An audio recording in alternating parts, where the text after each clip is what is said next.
पानी को बर्फ में बदलने में वक्त लगता है। ढले हुए सूरज को निकलने में वक्त लगता है।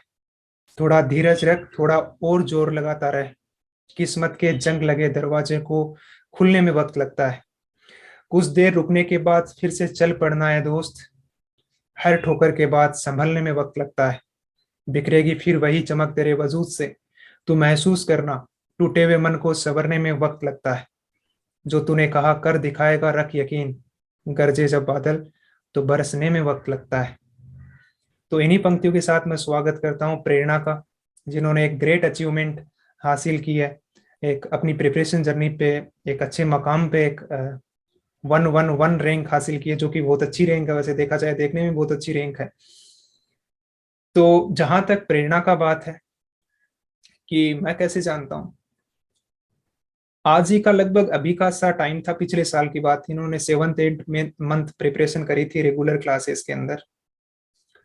और जब मेरी बात हो रही थी कॉल पे, तो इनकी आंखों में आंसू थे और इन्होंने बोला था कि सर मैंने बहुत मेहनत करी है। इनको रोना आ गया था लिटरली। और ये देख के मेरे भी आंखों में आंसू आ गए थे कि यार कितनी बच्चे ने मेहनत करी है और उसके बावजूद इनको सक्सेस नहीं मिली। मेरे को बहुत दुख हुआ था। बावजूद इसके इन्होंने गिव अप नहीं किया। और बट आज ही के दिन ऐसा फिर से हुआ। आंखों में आंसू थे, बट वो सक्सेस की खुशी के आंसू थे। और मुझे बहुत सुकून लगा कि हाँ, एक बच्चे ने जो अपनी थ्रू आउट द लगभग 1.5 साल या 2 साल के तकरीबन की जर्नी है, उसमें वो सक्सेस तक पहुंचा। इस तरीके से मैं जानता हूँ प्रेरणा को, अपने रेगुलर क्लासेस की स्टूडेंट है अन अकेडमी प्लेटफॉर्म पे अपने। तो सबसे पहले तो मैं इनको इन सक्सेस जो इनके एफर्ट्स की जो इन्हें मिली है, इनकी बहुत बहुत शुभकामनाएं, मेनी मेनी कॉन्ग्रेचुलेशंस बोलना चाहूंगा। और ये तो मैंने इनके बारे में जो मैं कैसे जानता हूँ ये बताया। अब मैं प्रेरणा को बोलता हूँ कि वो अपना अपने आप को इंट्रोड्यूस करे और अपने बारे में बताए। Thank you so much sir, आज ये मीटिंग कंडक्ट करने के लिए। मेरा नाम प्रेरणा चंदा है। मैंने बीटेक एसआरएम चेन्नई से की है, जो कि एक प्राइवेट इंजीनियरिंग कॉलेज है। I did my BTech in chemical engineering and I have appeared for the same subject in gate.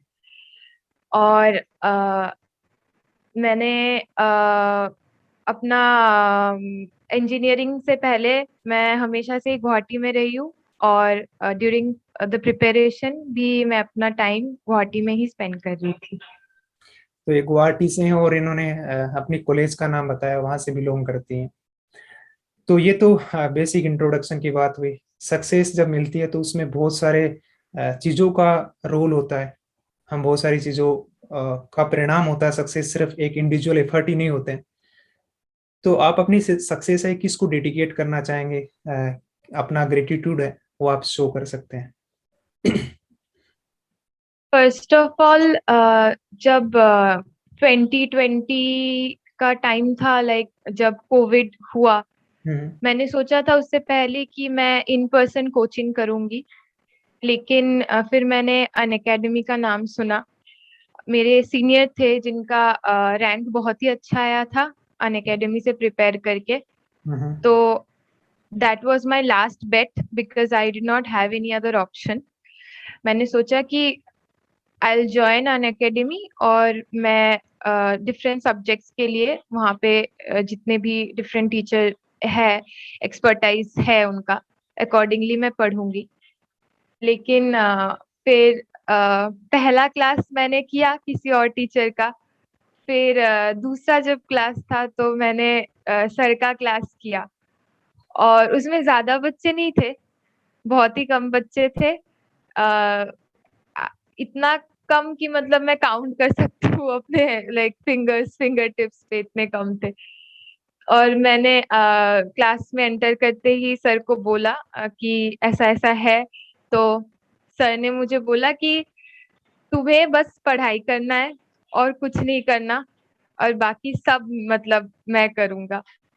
तो अभी मतलब अब आपने सर, आपने जो पूछा कि मतलब किस चीज के लिए ग्रेटफुल हो, मैं बस एक ही चीज के लिए ग्रेटफुल हूँ कि आई केम अक्रॉस यू। अगर आप नहीं होते ना तो पता नहीं मेरा मतलब क्या होता, मतलब सीरियसली मुझे नहीं पता कि क्या होता। तो first and the massive part of being grateful is that I have been able to be your student, and I know एक साल में सक्सेसफुल नहीं हो पाई थी 2021 में, लेकिन अभी इतना सेंस ऑफ फुलफिलमेंट जो आ रहा है वो बस आप ही के वजह से है। और सेकेंडली मैं अपने पेरेंट्स को थैंक यू बोलना चाहूंगी, क्योंकि हमेशा से ही उन्होंने इनकरेज किया है मुझे पढ़ाई करने के लिए। कोई भी प्रेशर नहीं था जो कि एक यूजुअली होता है घर में। मैं हमेशा से पीसफुली तैयार करती रही 2 साल से, और बस वही इतना ही। बिल्कुल। हमेशा से मैं पहले भी कभी प्रेरणा से मेरी बात होती रहती थी तो बोलती थी, सर मैं तो मुझे ज्यादा कुछ नहीं पता है। आप जितना बोलते जाओगे मैं करते जाऊंगी। और मैंने ये देखा भी। देखो, प्रिपरेशन मैंने बहुत सारे बच्चों को कराई है, बट मुझे एक बात का पूरा यकीन है, एक बात का मुझे पूरा पता है कि जिस बच्चे ने मेरी बातों को गौर से सुना है और सबसे ज्यादा फॉलो किया है वो आप हैं। सबसे ज्यादा मोस्ट डिसिप्लिन्ड, और कोई भी बात ऐसी मैंने बोली और आपने टाली हो मुझे याद नहीं है। आपको जो कुछ बोला मैंने करने के लिए आपने किया। वो वन ऑफ ओनली आप एक स्टूडेंट है जिसको मैं जानता हूँ जिसने ऐसा किया होगा। सबसे मेहनती बच्चों में से एक हैं आप। तो और ये सही रास्ता भी है। अगर हमें कुछ दिखता नहीं है सामने कि क्या करना है क्या नहीं करना है, तो आप अपने आप को किसी के हाथ में सौंप देते हैं जो आपकी जिम्मेदारी ले। और वो सबसे सही तरीका भी है। एक और इन्होंने अपने पेरेंट्स के बारे में बताया, मैं आपको बताता हूँ कि इनकी मम्मी जी से मेरी बात होती थी शुरू में। वो भी बात करती थी कि मतलब कैसी पढ़ाई चल रही है, कैसी टेस्ट वगैरह में कैसा स्कोर कैसे इंप्रूव किया जा सकता है। बहुत सारी बातें हुई। अक्सर ऐसा होता नहीं है कि अन अकेडमी की फैकल्टी किसी बच्चे के पेरेंट्स से इंटरेक्ट करे, बट मेरे लिए बहुत ही एक एक रिस्पॉन्सिबिलिटी आ जाने जैसा एक्सपीरियंस था मेरे लिए। ऐसे लगा कि जैसे पेरेंट्स है उनको यकीन है कि हाँ, जिन पे हम भरोसा बनाए हुए हैं हम अपने बच्चे को वो एक सही मुकाम पे पहुंचा के रहेंगे। ये मुझे बहुत ही अच्छा लगा। और मैं तो थैंक यू बोलता हूँ आंटी जी को, आपकी मम्मी जी को। मेरे को बड़ा ही अच्छा एक्सपीरियंस रहा वो, जो मेरे लाइफ एक्सपीरियंस में से एक अगर मैं बताना चाहूँ तो ये जर्नी की कुछ पॉइंट्स हैं। और रही बात, प्रेरणा ने बोला कि मैं आपको डेडिकेट करती हूँ जो भी मेरे एफर्ट रहे हैं। मैं तो देखो हमेशा से एक ही बात बोलता हूँ, सब कुछ अगर आपको कोई सक्सेस मिलती है तो सब कुछ आपका ही एफर्ट होता है, आप ही की इंटेंशन होती है। आपके एफर्ट के बिना कुछ भी मुमकिन नहीं है। चाहे मैं कितने भी आपको मार्गदर्शन कर दूं, जब तक कि आपके एफर्ट नहीं होते हैं तब तक आप सक्सेस आपको नहीं मिल सकती। तो हम तो आपको एक चैनल प्रोवाइड करते हैं, उससे एक्सेस करने का, उसको यूटिलाइज करने का और मेहनत करने का काम आपकी के हाथ में होता है। वही आपको उस मुकाम तक पहुंचाता है। और उसको आपने भली भांति किया भी, आपने पूरी मेहनत करी। मैं देख सकता हूँ कि अगर मेहनती बच्चों के नाम पे बोलूं तो एक और चीज मैंने रियलाइज करी। मैं हमेशा क्लास में बच्चे ऑब्जर्व करता हूँ। मैंने एक चीज देखा कि प्रेरणा है उसके अंदर कितना ग्रेजुअल इंप्रूवमेंट हो रहा है। शुरू में उसको ऐसा लगता था कि कुछ नहीं आता है, बिलो एवरेज स्टूडेंट है। मैं तो मतलब देखता था कि बहुत सारे ब्रिलियंट स्टूडेंट होते हैं क्लास में, बट मैं कभी भी डिस्क्रिमिनेट नहीं करता इस बेस पे। मैं हमेशा ऑब्जर्व करता हूँ कि ये बच्चा इंप्रूव कर रहा है कि नहीं कर रहा। मैंने देखा कि यार, इनको बोला भी मैंने कि ये बच्ची बहुत ज्यादा इंप्रूव कर रही है। इंप्रूवमेंट इसलिए हुआ क्योंकि ये लगी रहती थी, पढ़ती रहती थी, मेहनत करती थी। तो ये चीज मैंने ऑब्जर्व करी प्रिपरेशन जर्नी के दौरान कि इनमें इतना इंप्रूवमेंट हो रहा है। शायद जब पिछली बार रिजल्ट आया, जब सक्सेस नहीं मिली, तो प्रिपरेशन शायद उस स्तर तक नहीं पहुंची थी जहां तक एक अच्छी रैंक आ सके। बट हाँ, अब पहुंची भी है और एक अच्छी मुकाम भी मिली है। तो अब मैं पूरी की पूरी प्रिपरेशन जर्नी के बारे में आपसे जानना चाहता हूँ, क्योंकि जब आपकी एक रैंक आती है, जब आप दूसरों बच्चों के लिए एक प्रेरणा स्रोत बन जाते हैं, आप एक इंस्पिरेशन बन जाते हैं, तो वो आपसे सीखना चाहते हैं कि आपकी प्रिपरेशन जर्नी कैसे रही, कैसे आपने उस जर्नी को जिया। आपने 18 महीने या 19 महीने तैयारी करी है, तो वो किस तरीके से आपने करी, आप स्टार्टिंग से लेके लास्ट तक बताइए। प्रेरणा।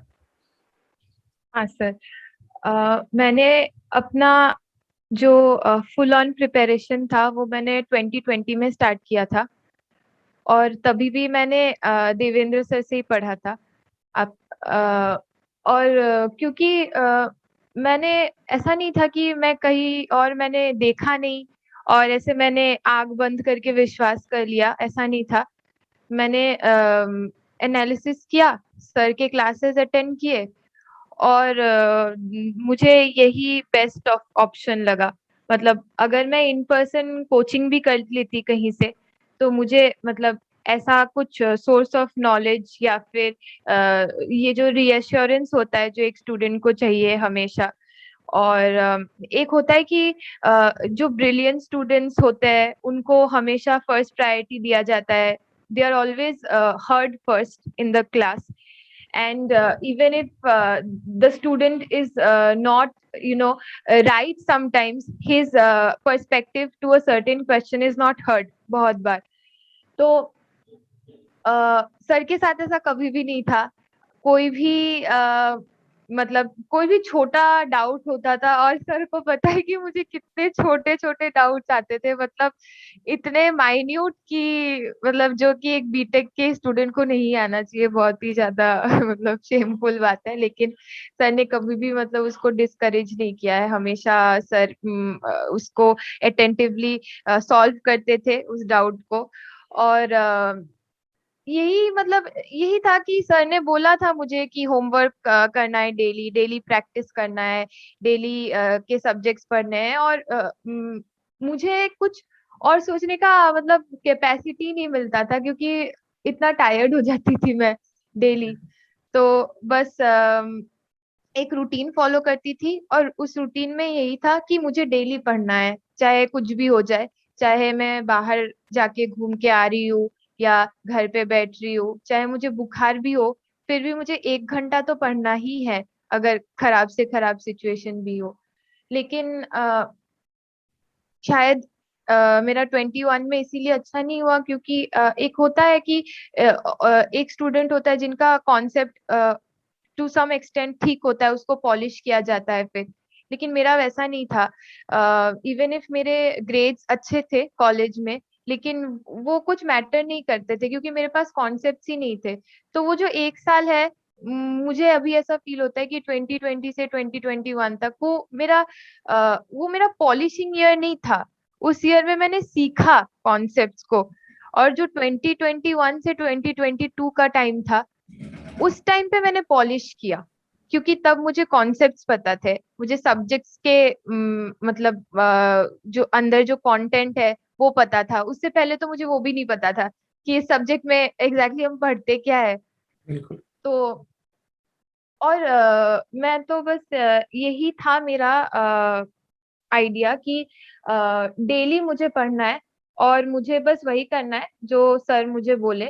सर हमेशा ही ऐसा नहीं होता था कभी कि कुछ है नहीं पढ़ने को, हमेशा ही कुछ ना कुछ होता ही था, और होता ही होगा ही ऑब्वियसली। डेली क्लासेस होती है।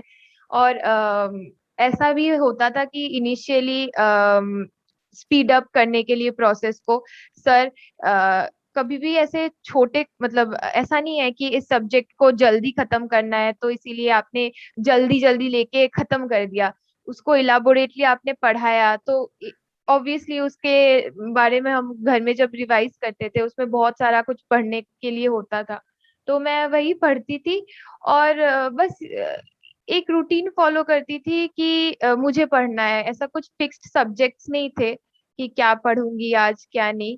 लेकिन बस सर ने इतना बोला था क्लास में, मुझे अभी भी याद है कि इतना पढ़ो कि तुम्हें कुछ सोचने के लिए टाइम ही नहीं मिले, कि जब रात को बिस्तर में सोने के लिए जाओ तो बस गिर के बस अपने आप आंखें बंद हो जाएगी। और हम्म, अगर कुछ करोगे नहीं सारा दिन, तो फिर तो आंखें बंद नहीं होगी, फिर फोन में लगे रहोगे। तो बस वही मैं सोचती थी हमेशा कि डेली इतना ही पढ़ना है, बस इससे ज्यादा कुछ नहीं पढ़ना, लेकिन इतना ही कर लेना है बस। बिल्कुल बिल्कुल। तो इन्होंने अपनी जर्नी के बारे में बताया, बहुत सारी बातें बताई कि कंसिस्टेंसी, अल्टीमेटली इन्होंने कंसिस्टेंसी को डिफाइन किया कि एक डेली बेसिस पे, ऐसा कुछ नहीं है कि एक ये वाला सब्जेक्ट ही मेरे को पढ़ना है। हाँ, डेली पढ़ना है, चाहे 1 घंटा 2 घंटा जितना भी आप मैनेज कर पाते हैं, वो आपको कंसिस्टेंटली उस चीज को करना है। हमेशा आपके लिए कुछ ना कुछ करने के लिए रहेगा ही रहेगा। अगर मान लो कि प्रैक्टिस शीट मिलती है, प्रैक्टिस शीट निकालते हो, या टेस्ट आ जाता है, या फिर आप कॉन्सेप्ट रिवाइज करते हैं, याद करते हैं, कुछ ना कुछ आपके पास हमेशा सेल्फ स्टडी करने के लिए होता ही होता है। मेरे को जो सबसे इंटरेस्टिंग चीज आपसे पूछनी है वो ये होती है कि एक बार बच्चा ठोकर लग जाती है, अनसक्सेसफुल हो जाता है, तो उसको ऐसा लगने लगता है कि शायद उसके अंदर पोटेंशियल नहीं है, शायद वो कर नहीं पाएगा ये चीज। जब आपको वो सक्सेस नहीं मिली, ये 2021 की एग्जाम में जब आपने पेपर दिया, और उसके बाद में मेरे को आज भी याद है, जब मैं उस मोमेंट को देखता हूँ, मैं जब आपसे मेरी बात हुई थी, जब आप फोन पे रोने लगे, तो मैं लिटरली, क्योंकि मेरा भी ऐसा कभी हुआ नहीं है कि मेरे को इतना यकीन रहता है बच्चे पे कि हाँ मेहनत करवा रहा हूँ। मैं 2-3 दिन के लिए शांत हो गया था, वो आपसे बात करने के बाद में मुझे ऐसा लगने लग गया था कि यार, मान लो कि कोई बच्चा आप पे भरोसा करता है और वो सक्सेस नहीं मिलती, तो उसको आप जस्टिफाई कैसे ठहराओगे? उसने, बच्चे ने तो वो सब किया था जो आपने उसको बोला था करने के लिए। मतलब मैंने अपने आप पे क्वेश्चन मार्क लगा दिया था, मैं इस सोच विचार में पड़ गया था। फिर मैंने सोचा कि यार नहीं, जिस बच्चे ने भी मेहनत करी है, अपना वक्त दिया, सब कुछ दिया, और जिसको मैंने भरोसा दिलाया है, उसको तो मैं सक्सेस तक पहुंचा के ही मानूंगा। और आज भी मेरे के अंदर ये गट फीलिंग है, कोई भी बच्चा हो जिसने अपना वक्त दिया, मैं उसको सक्सेस तक पहुंचा के ही मानूंगा। ये मेरी जिद है, चाहे उसको पहली बार मिले, दूसरी बार में, या तीसरी बार में, कोई मायने नहीं रखता, मायने रखता है सक्सेस मिली कि नहीं मिली। मैं आपसे ये जानना चाहता हूँ कि जब आप उस डाउन फेज में थे, जब आपको लगा कि मैंने बहुत मेहनत करी है, मुझे सक्सेस नहीं मिली, उसके बाद आपने कैसे ओवरकम किया? कैसे आपको दोबारा से वो स्पिरिट आपके अंदर आई कि चलो मेरे को दोबारा से करना है और अब की बार मेरा हो जाएगा? कैसे आपने उस फेज को जिया? सर मुझे अभी भी याद है जब ऐसे मैं कॉल पे ऐसे रो रही थी, और इतना कि मतलब मैं अपने वर्ड्स भी शायद कंप्लीट नहीं कर पा रही थी, इतना ज्यादा मतलब बुरा लग रहा था मुझे। लेकिन उसके बाद मैंने पूरी रात सोचा, मैंने नींद खराब की अपनी। फिर मैंने सोचा कि क्या फायदा, मतलब मैं रो रही हूँ, या फिर मुझे बहुत दुख हो रहा है, उससे ऑनेस्टली किसी को कुछ फर्क नहीं पड़ेगा। 1-2 दिन लोगों को सिंपथाइज करने का दिल करेगा कि नहीं प्रिपेयर किया था अच्छे से लेकिन नहीं हुआ, but people are not going to remember it, they are also not going to remember your success. आज मेरी रैंक अगर 111 आई है, तो 2 दिन बाद वो किसी को याद नहीं रहेगा। लोग हमेशा प्रेजेंट में जीते हैं, मतलब जो प्रेजेंट में हो रहा है उसी को एंजॉय करते हैं, या फिर उसको ऐसा करते हैं कि उसको बेटरमेंट के लिए क्या किया जाए ताकि फ्यूचर हमारा थोड़ा बेटर हो सके। बिल्कुल। तो मैंने यही सोचा कि अ, मेरा इतना मैंने प्रिपेयर किया, अच्छा नहीं हुआ मेरे साथ, मतलब रैंक अच्छा नहीं हुआ, लेकिन फिर मैंने ये सोच देखा कि गेट में ना जितने भी ऐसे टॉपर्स निकलते हैं या फिर से अंडर 200 रैंक जिनकी आ रही है, बहुत सारे ऐसे बच्चे हैं, और मैं 100% बोल सकती हूँ बहुत सारे मैक्सिमम ऐसे ही बच्चे हैं जिन्होंने सेकेंड अटेम्प्ट में किया है। बिल्कुल। कि और कितने ही बच्चे होंगे जो फर्स्ट अटेम्प्ट में जिन्होंने टॉप कर लिया होगा। ऐसा रेयरली होता है कि फर्स्ट अटेम्प्ट में आप इतने ही ब्रिलियंटली परफॉर्म कर पा रहे हो, क्योंकि एक कॉम्पिटिटिव एग्जाम में प्रिपेयर करके बैठ के और फिर इतना अच्छा परफॉर्म करना कोई इजी टास्क नहीं है। And I 100% appreciate those who do it and in one attempt. They are obviously brilliant, much more than me. But अगर आप फेलियर को एक्सपीरियंस करके फिर अपने खुद को बेटरमेंट के लिए पुश कर रहे हो, खुद की बेटरमेंट के लिए, then I think that is commendable too. ऐसा कोई भी ऐसा ऐसा नहीं है कि हर कोई ऐसा कर पा रहा है, लेकिन ऐसा भी नहीं है कि लोग नहीं कर पा रहे। तो मैंने बस वही सोचा कि मुझे इतना सोचना नहीं है, इतना मुझे कैलकुलेट नहीं करना है कि कितना रैंक चाहिए होगा, या फिर मैं कितने मार्क्स के लिए पढूं। मुझे बस पढ़ना है, आंख बंद करके डेली, और मुझे बस अपने टीचर्स की बात सुननी है। और जितने भी आपने ही अपना स्टोरी मुझे बताया था सर कि आप कैसे आपने पहली अटेम्प्ट में आपका अच्छा नहीं हुआ, लेकिन सेकेंड अटेम्प्ट में आपने कितना अच्छा किया। तो मैंने बस वही सोचा कि अ, लोग कर पा रहे हैं तो मैं भी कर ही पाऊंगी, नहीं तो कुछ समवेयर इन द मिडिल तो कुछ ना कुछ तो हो ही जाएगा। बिल्कुल। बिल्कुल। देखो, एक्चुअल में आपने बोला कि अगर हम देखें कि 2 साल में मेजोरिटी बच्चे वही होते हैं जिन्होंने 2 ईयर ऑफ मेच्योर्ड प्रिपरेशन अपने चीजों की दी होती है। अब लोगों को ये लगता है कि फाइनल ईयर में सक्सेसफुल हो गया तो एक साल में उसने सक्सेस हासिल कर लिया। एक्चुअली में ऐसा होता नहीं है। बिहाइंड उसके क्या है, लोगों को ना वो सर का सेहरा दिख जाता है, लोगों की सक्सेस दिख जाती है, पैरों के छाले किसी को नहीं दिखते हैं कि पीछे उसने बैकएंड में कितनी एफर्ट दी है। अगर कोई बच्चा पहले एफर्ट के अंदर सक्सेसफुल हो पा रहा है, इसका मतलब तो है कि उसके सब्जेक्ट के कॉन्सेप्ट ऑलरेडी पहले से स्ट्रोंग थे, ये नकारा नहीं जा हाँ, सकता। डेफिनेटली, तभी हाँ। ये पॉसिबल है।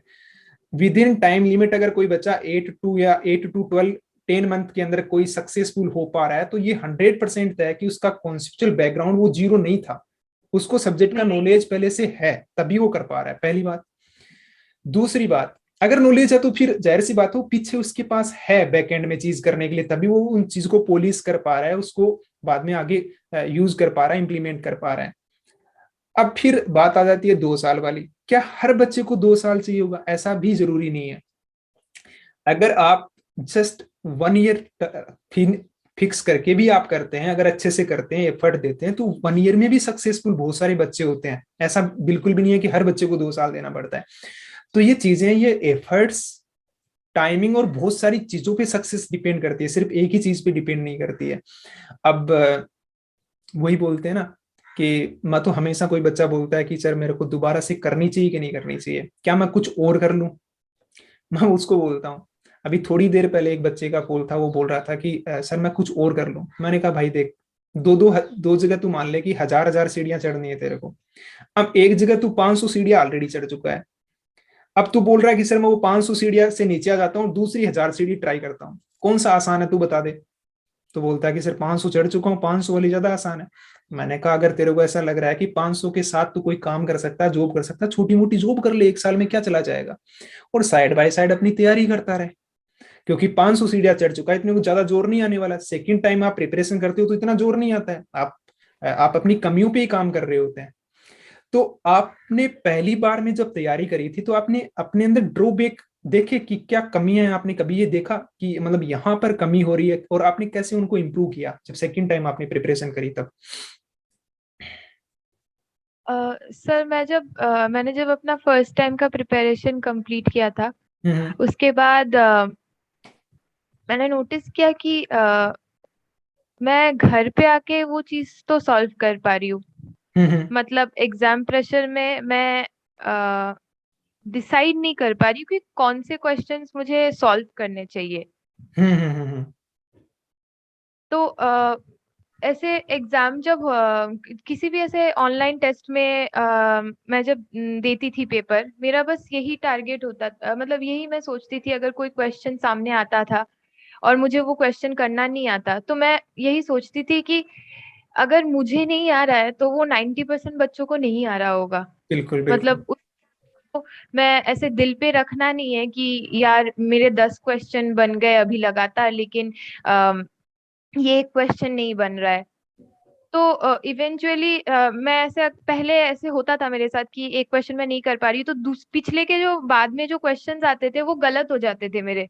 हम्म हम्म और वो सारे ऐसे क्वेश्चंस होते थे जिसपे जो गलत नहीं होने चाहिए। तो मेरा ऐसा नहीं था कि मैं अपने प्रिपरेशन में चीट कर रही थी, मैं टाइम नहीं दे रही थी, ऐसा नहीं था। हम्म। मैंने बहुत मेहनत करी है। बस यही बात है कि मैंने मेहनत ही करी है। मैंने कुछ मतलब स्ट्रेटेजी नहीं बनाया बहुत था ज्यादा ऐसे, एग्जाम। ये बहुत सही भी चीज रहती है। एक्चुअली में कई क्या करते हैं कि ऐसे गुथते ही रहते हैं, मन में घड़ते रहते हैं कि ऐसे कर लेंगे, वैसे कर लेंगे, ऐसे करते कुछ है नहीं, एक्शन नहीं है, डिसीजन ही डिसीजन दिमाग में चलते रहते हैं। आप, तभी मैं हमेशा एक बात बोलता रहता हूँ कि आपकी लाइफ में हमेशा डिसीजन डिसीजन डिसीजन होने चाहिए। मतलब आप एक्शन एक्शन एक्शन होने चाहिए डिसीजन की बजाय। अगर आप एक्शन लोगे तो आपकी कमी अपने आप दूर हो जाएंगी, क्योंकि आप एफर्ट दे रहे हैं। आप कितनी देर कोई चीज आपके लिए मुश्किल बनी रहेगी जब तक कि उसकी इनफ प्रैक्टिस नहीं हो जाती है। कोई भी चीज एक इनफ प्रैक्टिस के तक पहुंच जाती है, जैसे आपने मॉक टेस्ट बहुत सारे दिए, तब आपको रियलाइज हुआ कि आपकी कमियां जो थी, आपकी जो खामियां थी, वो अपने आप दूर हो गई हैं। तो आपने तो अपनी कमियों को सिंपल एक तरीके से फेस किया है, ज्यादा एनालाइज करने की बजाय जस्ट डू हाँ। इट, आपने काम किया उस पर, तो अपने आप ही हाँ सर। एलिमिनेट हो गई हो। ये बहुत अच्छी टेक्निक भी है चीजों को एलिमिनेट करने की। अब आपको मैं थोड़ा सा अनअकैडमी के एक्सपीरियंस के बारे में पूछूंगा कि अनअकैडमी प्लेटफॉर्म है, यहाँ पर आपको क्लासरूम एक्सपीरियंस है, ये आपको कैसा मिला? आप मान लो कि एक ऑफलाइन कोचिंग में जाते हैं, वहां पर आप कैसे सोचते हैं, या उससे कंपेरेबली अनअकैडमी पे क्लासरूम एक्सपीरियंस आपका कैसा रहा, कंफर्ट आपको कैसे मिला? कैसे सारी चीजें अगर आप कंपेयर करके बताएं मेरे को एक ऑफलाइन इंस्टीट्यूट से, तो आप वो थोड़ा सा मैं आपको सुनना चाहूंगा कि आपका, क्योंकि आप रेगुलर स्टूडेंट, डेली स्टूडेंट थे, आप क्लास के 2 क्लास 3 क्लास आप डेली करते थे अनअकैडमी से, तो वो आपसे मैं सुनना चाहता हूँ, आप बताइए उसके बारे में। जब मैंने अनअकैडमी ज्वाइन किया था, उसके बाद मैंने एक ही चीज रियलाइज किया इवेंचुअली कि अगर ये नॉर्मल जो इन पर्सन फिजिकल क्लास होता, उसमें मैं डिवाइडेड रह जाती। मतलब ये तो कोई झूठ बात नहीं है, या फिर ऐसे तो कोई छुपी वाली बात नहीं है। हमें पता ही है सबको कि ऑफलाइन क्लासेस में क्या होता है, बहुत ऐसे एस्टेब्लिश्ड इंस्टीट्यूट्स या फिर कहीं पे भी वो ऐसे बैचेस में डिवाइड कर देते हैं बच्चों को। मतलब brilliance will only study with brilliance, Mediocres will only study with Mediocres, and hence fourth जो भी होता है। हम्म। तो इससे अगर किसी मीडियोकर बच्चे को कोई डाउट आएगा, तो वो सॉल्व कैसे करेगा? अगर टीचर अवेलेबल नहीं है, तो वो ब्रिलियंट बच्चों से पूछेगा।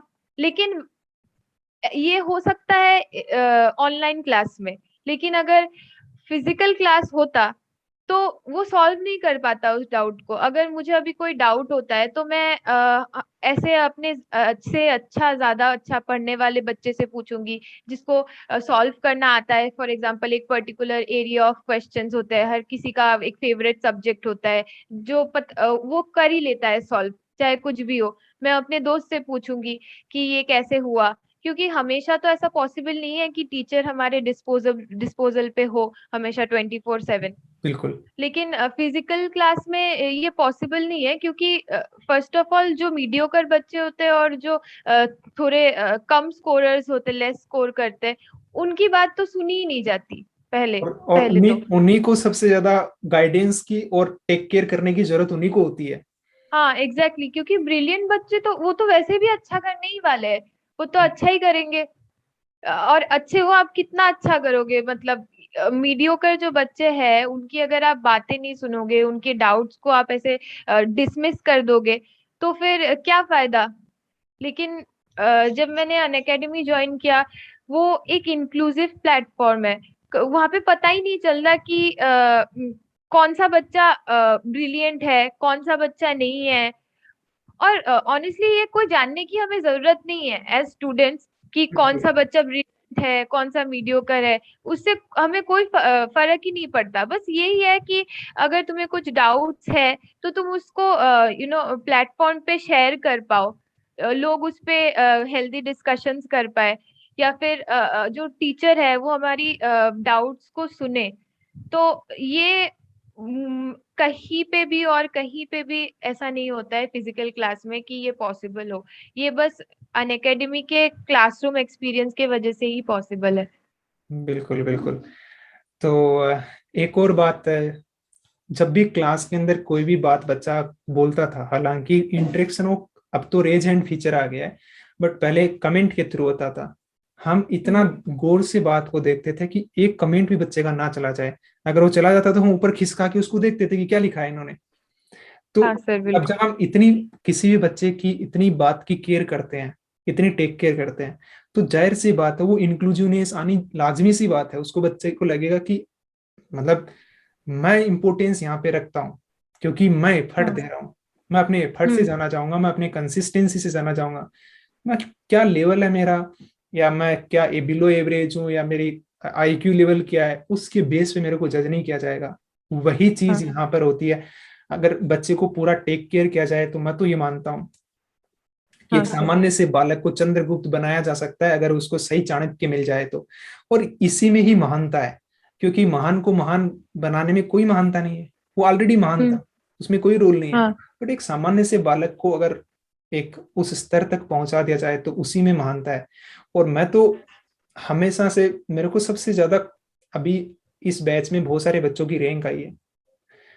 आपकी चाहे 111 रैंक आई है, मुझे सबसे खुशी ज्यादा आपकी रैंक की है। वो इस वजह से है क्योंकि आपको मैंने यहाँ से जीरो से लेके वहां तक पहुंचाया है, इस मुकाम तक पहुंचाया है। और मुझे पता है कि वो आपको ग्रेजुअली मैंने देखा है ग्रो करते हुए, जैसे प्लांट को ग्रो करते हुए नहीं देखते हैं, वैसे मैंने ग्रो करते हुए आपको देखा थ्रू आउट 2 ईयर, पूरी देखा कि किस कैसे कैसे आपने अपनी प्रिपरेशन को ग्रो किया है। और मुझे इसी बात का सबसे बड़ा सुकून है कि एक बच्चा जिसको कुछ भी, मतलब ऐसे बोल सकते हैं कि कुछ भी नहीं आता हो, उसको यहाँ हाँ तक सर। पहुंचा दिया। मुझे बस इस बात का सुकून मिलता है कि हाँ, यहाँ मैंने कुछ वर्थ वाइल किया है, जिससे मुझे लगता है कि मेरे एफर्ट हैं उसको मैंने जस्टिस किया है, कि हाँ मेरे एफर्ट है ना वो आज उनको मुकाम मिला है सही, क्योंकि वो फ्रूटफुल हुए हैं। तो हाँ ये मेरे सर। को सबसे बड़ी खुशी की बात लगती है। तो अब मैं आपसे प्रिपरेशन जर्नी की हमने बहुत सारी बात करी, अब मैं आपसे ये पूछूंगा कि अल्टीमेटली आप आगे क्या फ्यूचर प्लान करते हैं? आप पीएसयूज के लिए जाएंगे या फिर मास्टर के लिए? आप क्या सोचा है आपने आगे का? सर मैं जब प्रिपेयर कर रही थी तो ऑनेस्टली मुझे लगा ही नहीं था कि मैं पीएसयू के कॉल जितना अच्छा रैंक ला भी पाऊंगी। बस इतना ही था कि मास्टर्स करना है मुझे। तो इसीलिए मैंने उस रैंक के मैंने सोचा था कि मुझे बस पढ़ाई करना है आगे। तो मैं खुश हो जाती, मतलब उतने में ही सेटिस्फाइड होती। लेकिन अभी जब मेरे पास एक ऑप्शन है कि मैं इंटरव्यू अटेम्प्ट कर पाऊँ और उसको उस चीज को एक्सपीरियंस कर पाऊँ, तो मैं ऑब्वियसली मैं उस चीज को उस ऑप्शन को एक्सप्लोर तो करूंगी। बिल्कुल लेकिन अभी फॉर श्योर मैंने डिसाइड नहीं किया एग्जैक्टली कि मुझे एग्जैक्टली क्या करना है। लेकिन हाँ इतना पता है कि मैं उस पीएसयू के जो एक्सपीरियंस को, एटलीस्ट इंटरव्यू एक्सपीरियंस को तो एक्सप्लोर करना चाहूंगी एटलीस्ट। बिल्कुल बिल्कुल, और ये बहुत अच्छी चीज है। आप एकदम कि पीएसयूज में अगर आप उस चीज को सीखते हैं, बहुत सारी चीजें आप आपके पास जब ऑप्शन अवेलेबल है तो एक्सप्लोर करना चाहिए। और अगर आप मास्टर तो आपने पहले से डिसाइड किया था, तो आप उसके लिए भी जाहिर सी बात है वो आपकी प्रायोरिटी रही थी शुरू से ही, आप उसी को प्रोजेक्ट किया है, बट आपके पास जब एक्सेस है तो आप जरूर से उसको एक्सप्लोर करना चाहिए। तो मैं तो बस इसी के साथ जो आपने बोला है, इसी के साथ आपने ये जो बातचीत हमने रखी है, इसको हम पूर्ण विराम देते हैं। और मैं तो आपको वेल विशेष देता हूँ, भविष्य में आप कहीं पे भी जाएं, इतनी मेहनती बच्ची, इतना एफर्ट देने वाली बच्ची कभी भी मतलब इतना सक्सेसफुल रहो तुम, हमेशा मेरी तो ब्लेसिंग्स है वो तुम्हारे साथ रहेंगी। क्योंकि मैं दिल से दुआ निकलती है तुम्हारे लिए, मैं सच बता रहा हूँ, क्योंकि इतना मेहनत करने वाला बच्चा, इतना भरोसे के साथ काम करने वाला बच्चा मैंने आज तक नहीं देखा, सच बता रहा हूँ मैं। बहुत सारे बच्चे मैंने देखे हैं प्रिपरेशन करने वाले, बट सर ने बोल दिया तो करना है तो करना है, बस इस बात को लेके आज यहाँ तक आ पहुंचे, मुझे बहुत खुशी है। और हमेशा मेरी ब्लेसिंग्स, मेरे जो सब वेल विशेष आपकी हमेशा। ही वजह से हुआ है सर। सर आपको अगर फॉलो नहीं करती मैं तो पता नहीं क्या ही होता मेरा। बिल्कुल बिल्कुल, ये तो आपका हमारे प्रति रिस्पेक्ट है और कुछ भी नहीं है, बाकी एफर्ट्स बच्चे के रहते हैं, सभी जानते हैं। तो बस यही मैं आपको इन्हीं वेल विशेष के साथ हम अपनी बात है वो पूरी करते हैं। तो ठीक है प्रेरणा ना, आप बाय, और फिर कभी इंटरेक्शन होगा तो आप बच्चों को गाइड करना ना। ठीक ठीक है है। Sir, thank you. Okay okay, bye bye, welcome.